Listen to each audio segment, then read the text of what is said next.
tingnan natin kung saan ako makakarating. Okay, nawawala ako. Natatakot ako kasi first time kong gumala na mag-isa. So, tingnan natin kung kaya. Ganda ko. So guys, hindi ko na kung saan ako makakarating pero girl, parang nasa province na ako. Ang ganda. Babes, I believe I'm in the neighborhood ng lugar. So sana, tama naman tong landas ko, no? Bakla ako lang mag-isa naglalakad. Bakla ako lang talaga mag-isa, walang tao. Oh. Pero ang ganda, oh. Para akong dito nakatira. Oh my goodness. I feel like a local. Konnichiwa. Bakla. Wala, ako lang talaga.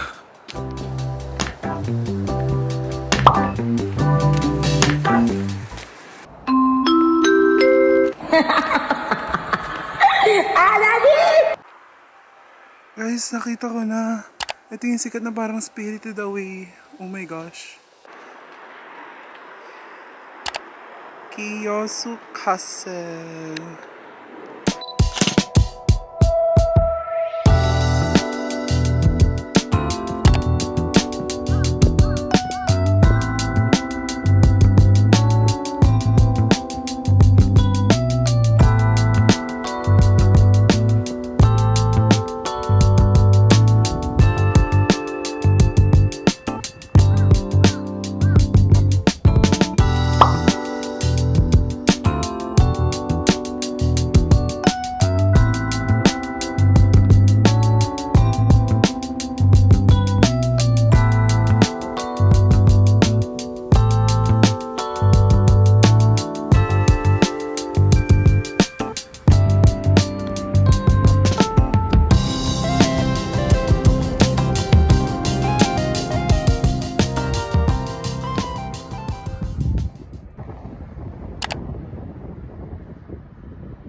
Dito tayo sa Tsutaya Bookstore. Okay, tingnan natin yung loob nito. So, meron silang photo booth dito. Kasi ito yung tourist attraction.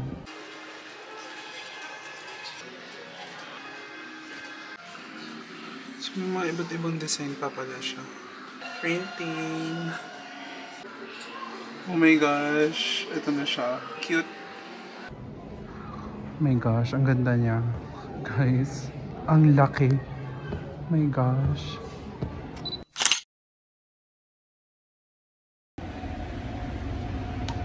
Hey.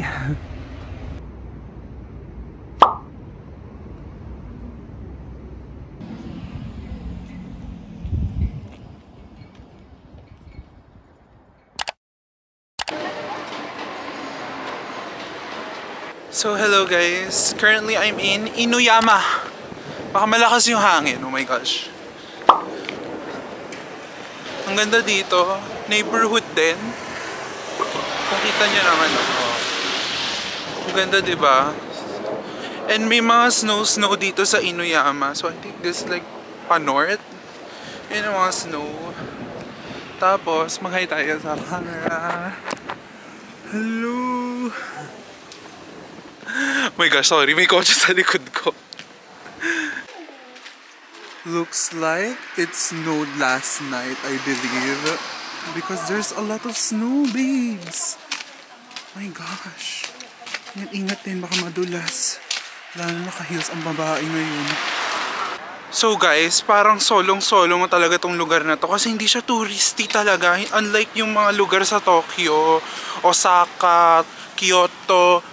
I think this place is underrated. Babes, wala talaga mga turista. As in, nakakaloka. Ang ganda.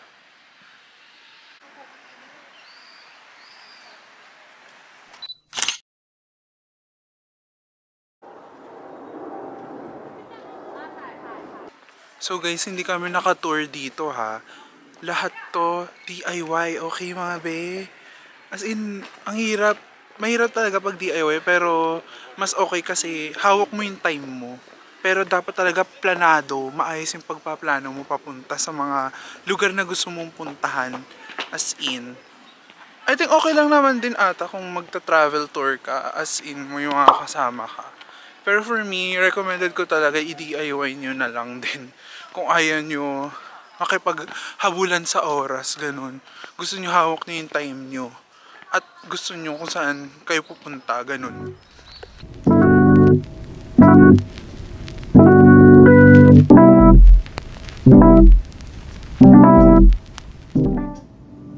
So tapat lang nitong shrine na to is puro mga kainan. So tumitingin ako ngayon kung saan tayo pwede kumain.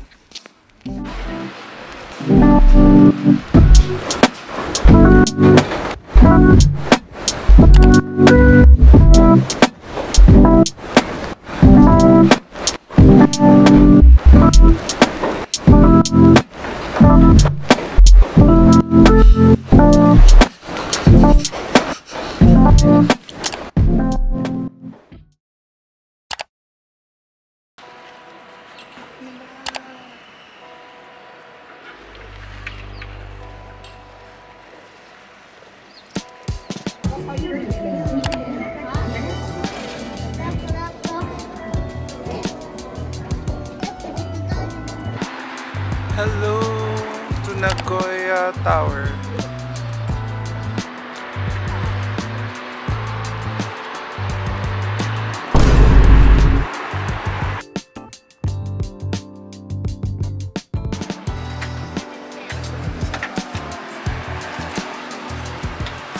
So, tikman natin tong donut muna. Sarap. Ang lambot. Bakit parang lahat ng dessert dito sa Japan sarap? Hindi siya masyadong katamisan. Sarap talaga. Halos mahirap ka makahanap ng dito ng sobrang tamis. Kasi minsan sa Pinas marami talagang sugar. Dito parang sakto lang yung tamis. So nandito tayo, pumunta tayong Alpen para bumili ng bagong sapatos dahil sumasakit na ang aking paa.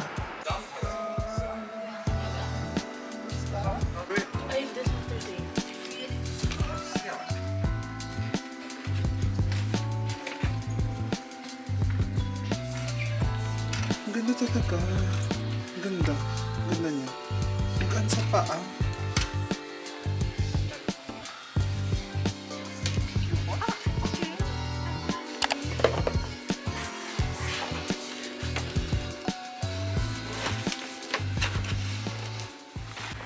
Hi guys, I think I'm currently in the fashion place here in Nagoya kasi ang dami mga vintage shops dito and at the same time, ang gaganda ng mga suot ng mga tao dito. Like honestly, ang ganda. At the same time, may mga shopping districts din dito. Mga kainan and I think mga souvenirs din. So, come on, let's go. Tignan natin. Oh my God, ang ganda.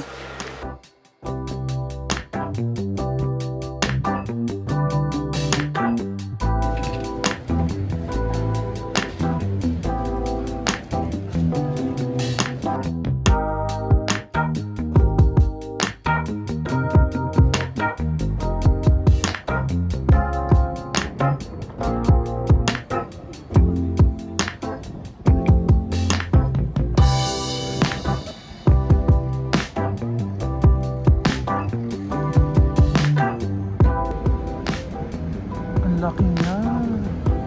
Ang dami talagang mapupuntahan dito din ha. Sobrang underrated Nagoya.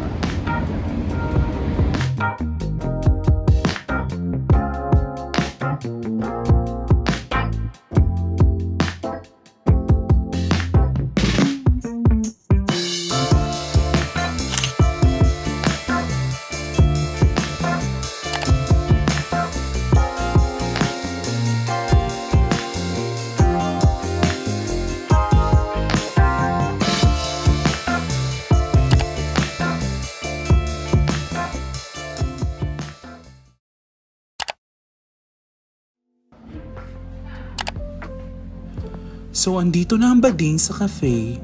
Unofficial Ghibli team siya ha. So, hindi sila associated with the company at all. Tignan mo, ang ganda sa labas pa lang. Pero syempre, wala pa rin tatalo sa ganda ko. Palaban tayo no? Bali mga be, you need to have a reservation with them. You can message them on their Instagram account. So, dapat mga 1 week advance. Carry bills na, mga sis. Yan ah. Sinabi ko na baka i-cancel nyo ako at akalain nyo hindi ko kayo sinabihan. Mag-walk-in kayo at mapahiya. Di ako papayag, bilang mima nyo no. Basta mag-subscribe lang kayo sa YouTube channel ko. Like and share this video. Tapos mag-comment na rin kayo. Kasi magiging cute daw kayo pag ginawa nyo yung mga steps na yan. Tama mali? Tama, di ba?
So guys, hindi ko alam na rush hour pala ngayon sa Japan and siksikan talaga kami sa loob ng parang sardinas and nangiinit yung katawan ko.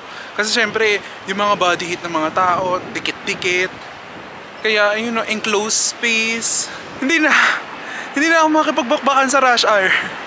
Kasi parang, ano siya, parang MRT lang din at LRT sa Pinas. Pero, mas okay yung sistema ng tren nila talaga as in. Kasi dumadating ng tamang oras yung mga tren nila. Unlike sa Pinas na unpredictable kung anong oras darating yung tren. Dito talaga, kung 3 minutes darating, 3 minutes dadating. Okay, so babalik na ako ng hotel. Kailangan ko na rin magpahinga and tibidera tayo ng taon ngayon mga babes. So, let's go! Ang hindi alam ni Bading, may mangyayari. Guys, I believe it's snowing. Hindi siya kita sa video. Pero, ang lakas ng snow talaga, be. Sobrang lamig, be. Wala ko makikita dito sa video. Try ko yung backcam. OMG. Yan o, kita niyo mga white particles na yan. Babes. It's snowing. Oh my gosh, first experience ko with the snow. Na umulan. First na ganito ka-heavy in all my travels. Oh my God. Be, ang lakas ng snow. Basang-basa na ako. Oh my God. Oh my God. Ang ganda. Nababasa na ako. Morning, kakagising lang namin. Umuulan ng yelo at nagyelo nga dito sa aming lugar. Oh my goodness. Tignan mo, oh, ang foggy din. Ang ganda, putik. Grabe.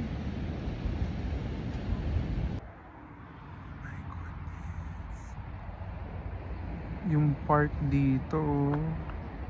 So hello guys. Yung buong park is nagsisnow. It's so cold here. And I know you're gonna clock it. Inulit ko tong damit ko, inulit ko tong pants ko. Nag-enjoy pa ako dito sa snow, babes. Babes.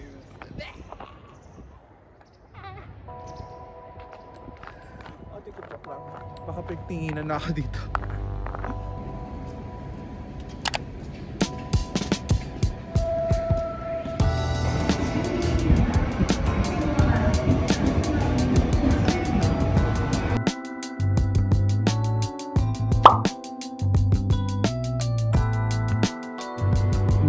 Walang tao.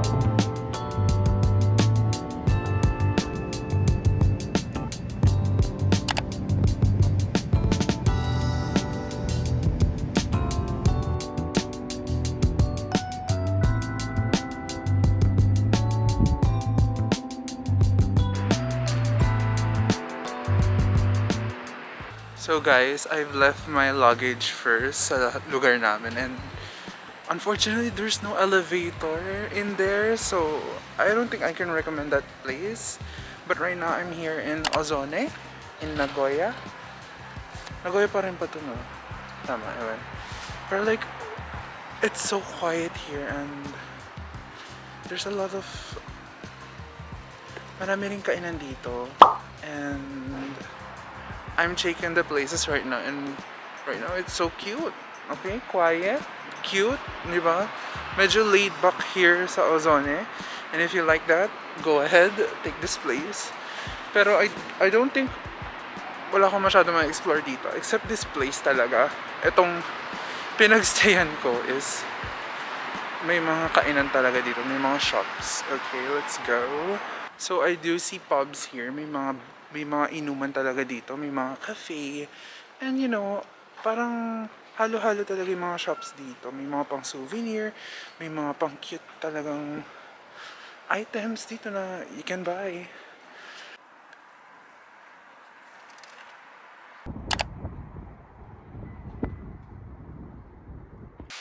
Babes, mga it's so calming here dito sa lugar na to. Parang, walang tao. Solong-solo ko ang lugar na to. And, sobrang kalmado talaga. Enjoy na enjoy. In touch with nature. Cause I am what? Mother Nature. Uy! Pero as in, wala talaga tao. Guys, I think we deserve this kind of places there in the Philippines then. Kasi iba talaga pag in touch ka with nature, di ba? Touch some grass, babes, cause you really need it.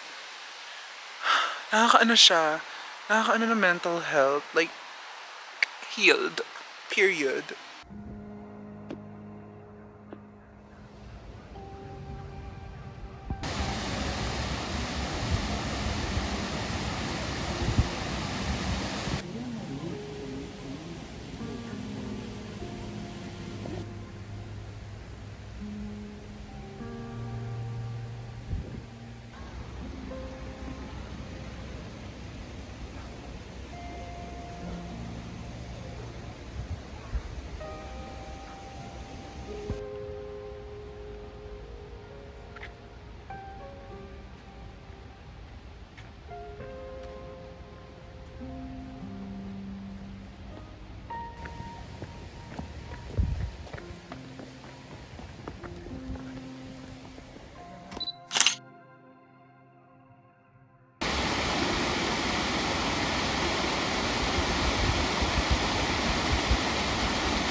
Mga feel ko, mas maganda dito pag cherry blossom ka pupunta.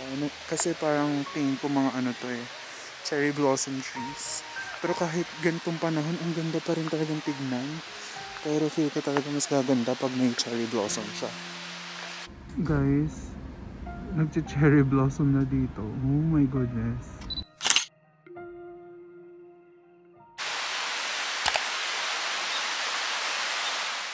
Pag di ka nag-review, babagsak ka. Pag bumagsak ka, wala kang pinag-aralan. Pag wala kang pinag-aralan, wala kang magiging trabaho. Pag wala kang naging trabaho, magiging choice, magiging pokpok. Pag nagka-pokpok ka, magkakasakit kung mamatay ka. Shit, mag-review ka.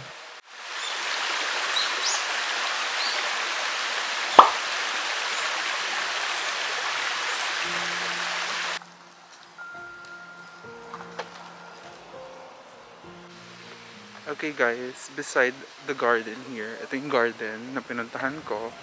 Museum sila. Pero may entrance fee pa rin siya. So, sabi ko sa sarili ko, hindi ko na kaya kasi medyo mahal siya. 1.6 ata o 1.7 yung nakasulat dun.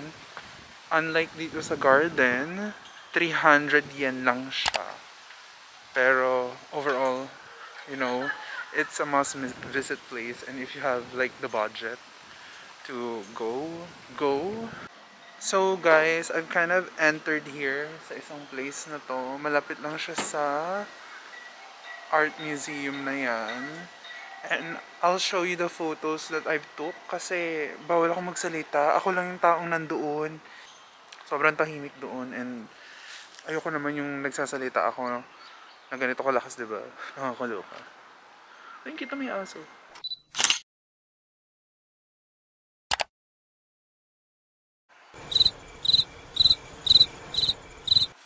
So, hello guys. Parang hindi ata mahaba hair ko. Kasi, tingnan naman yung title. Yes, I'll be going for a drag show here in Japan. Oh my gosh. Okay, first of all, this wouldn't happen if it wasn't recommended by Luxury. And for Miss Miko Divine, one of the drag queens in Nagoya, let me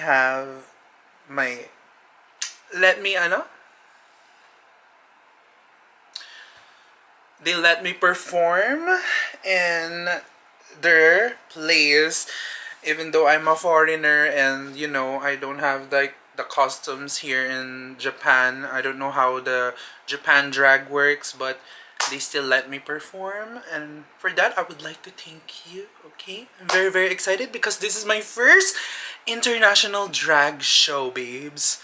I'm like very nervous right now because for me, I'm like a baby drag queen, okay? So I'm still inexperienced, I'm still not that good with my craft, you know, I'm still in the process of becoming, you know, the queen that I wish to be am. And right now I'm wearing one of the hats that I've made, okay? One of the hats that I've designed for this show, for this particular day, of course. So I'm very, very excited. So let's go into drag in 3, 2, 1. Boobs! Ay, teka lang ate ko. Boobs! Yung matanggal, teka lang. Boobs! Hello Japan! Boobs! Hello Japan! I am going to the club right now in full drag and we're gonna commute. Come on babes. I'm like, walang tao dito sa lugar namin, as in solo ko, kaya nakakapag-picture ako ng mga maayos. And yeah, sana makahabol ako sa last train. And right now, we're gonna cover ourselves ulit para hindi tayo ma-hate crime. Kahit naman may hate crime ako, hindi ko naman maintindihan sila eh. Diba? Mga nagja-Japanese sila, so hindi ko maintindihan. So, diba, ang ganda ko. Ganon. So then, let's go. Punta na tayo sa train station. Makikita nyo na lang ako nasa loob ng club. So guys, I've decided to just walk. And sabi ko nga sa sarili ko, it's now or now. Hindi it's now or never, babes. This is a big opportunity for me to perform in Japan. You know, I represent the Filipino drag. So sana ma-represent ko ng maayos ang mga Filipino talents natin. And babes, naglalakad na tayo and it's very late. Nilalakad ko na lang from our hotel going to the club itself. And it's like a 2.6 kilometer vibes, babes. I'm like, let's go. Let's go, babes. It's drag, baby. I love drag. And we're gonna do it. And sakto lang naman, hindi naman ako magpapawis ang very malala kasi ang lamig-lamig, babes. Okay? Malamig-lamig dito and I'm very happy. And by the way, nagsapatos na rin muna ako. Nakihils ako kanina habang naglalakad. And I'm like, babes, para bang mamamatay ako pag nag-ano ako. Nag-heels ako dire-diretso, so let's go. Like, look at the place, babes. Oh, hey nails. Okay. Look at the place, babes. Hindi siya matao ngayon. Like, literally walang tao. Nagsasolo ko tong lugar na to. Oh my gosh. Let's go. Ninya, anong pakakaintindi mo sa gay? Makakaintindi ko sa gawin yung tama, hindi yung gawin kamalian sa wastong tama na pagka-gay mo. Hindi po yung sa tamang mali. Gawin mo isang masama o tamang mali o sa maling pagkagawa sa pagka-gay mo. Lalo ka lang na i-improve at magiging issue sa pagka-gay. O lalo ka lang maging issue. Pag gawin mo isang tama pagka-gay, i-improve ka, maging achievement ang utak mo, napaka-agree sila at napaka-achieve yung ginagawa mo ginawa mo isang tama. Okay lang bang maging gay? Okay lang, pero nasa tamang paraan.